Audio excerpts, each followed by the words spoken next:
নমস্কাৰ বন্ধু বান্ধৱীসকল মোৰ এই চেনেলৰ অন্য এটা ভিডিঅ'লৈ আপোনালোকক স্বাগতম জনাইছোঁ। বন্ধু বান্ধৱীসকল 4 মে অৰ্থাৎ আজি ঘোষণা কৰা কথা আছিল আসাম হায়াৰ ছেকেণ্ডেৰী ৰিজাল্ট নিশ্চয় গম পাইছে। আপোনালোকে নিশ্চয় গম পাইছে এখন নটিচো ওলাইছিল 4 মে তাৰিখে আজি হায়াৰ ছেকেণ্ডেৰী ৰিজাল্ট দিব বুলি নিশ্চয় গম পাইছে। কিন্তু নিউজ 18 আসামৰ ফালৰ পৰা প্ৰকাশ পাইছে যে কালিলৈ ঘোষণা নহয় উচ্চতৰ মাধ্যমিকৰ ফলাফল, অৰ্থাৎ আজি ঘোষণা নহয় উচ্চতৰ মাধ্যমিকৰ ফলাফল।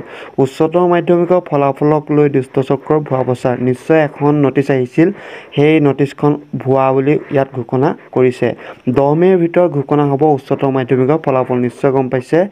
আজি ঘোষণা নহয় অৰ্থাৎ 4 তাৰিখে ঘোষণা নহয়, 10 মে'ৰ ভিতৰতে আসাম হায়াৰ ছেকেণ্ডেৰী ৰিজাল্ট ঘোষণা কৰিব।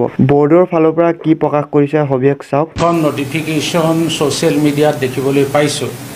এই নটিফিকেশ্যনখন সম্পূৰ্ণ ভুৱা আৰু মিছা। আমাৰ ৰিজাল্ট প্ৰচেছিং চলি আছে, প্ৰায় সম্পূৰ্ণ হোৱাৰ পথত। এতিয়াও 2-4টা কুৱেৰি আমালৈ আহি আছে আৰু যেতিয়াই আমাৰ কুৱেৰিখিনি মিট হ'ব তেতিয়াই আমি ৰিজাল্ট ঘোষণাৰ কথা প্ৰকাশ কৰিম। আমি ৰিজাল্ট সম্পৰ্কত যেতিয়ালৈকে সম্পূৰ্ণ ৰিজাল্ট প্ৰচেছিং হৈ নুঠে সঠিককৈ ক'বলৈ টান। শিক্ষামন্ত্ৰী মহোদয়েও সেইটো ক'বলৈ অসুবিধা হ'ব, মোৰ ক্ষেত্ৰতো অসুবিধা হ'ব।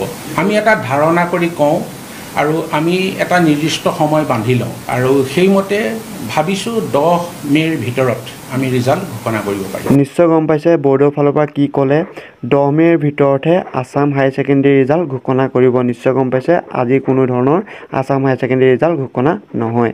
বন্ধু বান্ধৱীসকল এইটো আছিলে এটা সৰু ভিডিঅ'। যদিও ভিডিঅ' চাই ভাল পাইছে প্লিজ এটা লাইক কৰক আৰু বন্ধু বান্ধৱীসকললৈ শ্বেয়াৰ কৰক যিসকলে আজি ৰিজাল্ট ঘোষণা কৰিব বুলি ভাবি আছিল তেওঁলোকৰ বাবে।